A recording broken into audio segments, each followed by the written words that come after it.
Marine नतिया गली या नॉर्दर्न एरियाज में अगर आपका प्लॉट है, छोटा है या बड़ा है, उसके ऊपर आप अपार्टमेंट्स कैसे बना सकते हैं या इस स्पेस को कैसे यूटिलाइज कर सकते हैं, कल को उसके आप जो है करोड़ रुपए भी कमा लें, आपके प्रॉपर उसमें बेहतरीन उसमें अपार्टमेंट्स भी हों, सारी चीज़ें फंक्शनल भी हो और लोग उसमें धड़ाधड़ आए और बुकिंग करवाए। क्योंकि आपने देखे होंगे बहुत सारे लोग तो पैसा लगा लेते हैं, लेकिन वहाँ पे फिर कोई आता नहीं है, क्योंकि वो सारी चीज़ें होती हैं आर्किटेक्चर प्लानिंग के ऊपर ये बेस करती हैं। तो ये वीडियो आपने एंड तक देखनी है। अगर आपने कमर्शियल के रेजिडेंशियल फार्म हाउसेस के प्रीमियम क्वालिटी के नक्शे बनवाने हैं तो आप रब्ता कर सकते हैं, लेकिन अगर आपने फ्री के या जो है ना लो क्वालिटी लो कॉस्ट पे काम करवाना है, फिर आप रब्ता ना करें।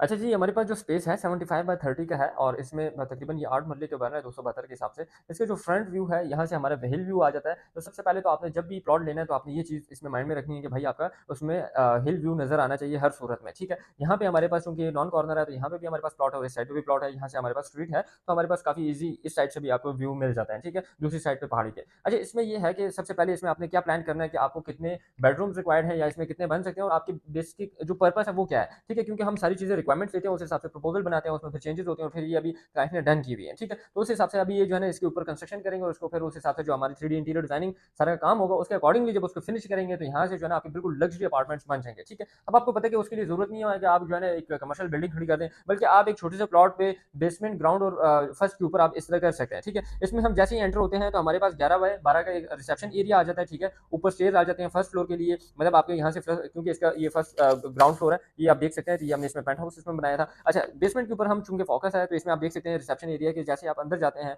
यहाँ पे हमारे पास जो है ना 4 रूम्स मिल जाते हैं। अब 4 रूम्स का हमने कैसे इसमें सारी चीजें डिजाइनिंग की है, ये बड़ी इंटरेस्टिंग है, ठीक है? अब सबके लिए हमने क्या दिया हुआ है कि 5 फीट वेट की हमने इसमें एक स्पेस दी हुआ है, पैसेज दिया हुआ है। अब ये इंटीरियर डिजाइनिंग में जब ये बनेगा ना तो क्या जबरदस्त इसमें लग्जरी इसकी लुक होगी और कोई बंदा कहेगा कि भाई मैं किसी 5 स्टार होटल में आ गया हूँ, ठीक है? अब जैसे ही हम जाते हैं, मैं एक रूम का आपको ओवरव्यू दूंगा, बाकियों का सेम ही है। इसमें जैसे ही जाते हैं तो इसमें हमें एक लाउंज मिल जाता है, ठीक है? कॉमन स्पेस इसमें मिल जाता है 10 बाय 11 का, जिसमें आपकी सीटिंग भी आ जाती है, आपके यहाँ पे बैल्कनी भी आ जाती है, ठीक है? और यहाँ से आपकी विंडो भी आ जाती है, तो आप प्रॉपर व्यूज को बेहतरीन तरीके से एंजॉय कर सकते हैं, ठीक है? जैसे ही जाते हैं तो हमारे पास ये रूम आ जाता है 12 बाय 11 का, स्टैंडर्ड साइज का बड़ा बेहतरीन रूम है। इसको आप रेंट आउट पर्पज के लिए सबसे बेहतरीन आपके स्टैंडर्ड साइज के यही बेडरूम होते हैं और इसमें भी आपका लाजमन इसमें ये बड़ी विंडो होनी चाहिए और बालकनी तो वो भी हमने इसमें रख ली है। तो उस हिसाब से आपको पता है कि कोई भी आता है तो सबसे पहले व्यूज को देखता है, उस हिसाब से फिर वो जो है उसको बुक करता है, ठीक है? तो ये सारी चीजों को हमने इसमें फोकस किया हुआ है। इसी तरह आप जाते हैं तो यहाँ पे हमारे पास ड्रेसिंग का एरिया आपके पास होना चाहिए। बाथरूम 5 बाय 6 का, इसमें बेहतरीन डिजाइनर बाथरूम इसमें हमने इसका भी स्पेस दिया हुआ है। अब ये इंटीरियर डिजाइनिंग में फिर हम आपको दिखाएंगे कि कैसे इसमें कंसील कमोड लगेगा, बाकी सारी चीजें 2-3 कलर स्कीम में टाइल वगैरह ये सारी चीजें, ठीक है? अब बाहर हम निकलते हैं तो आगे जाते हैं। इस एंड में भी आपके पास एक रूम मिल जाता है जिसके दो साइड पे दूसरी साइड पे आपके व्यूज मिल जाते हैं।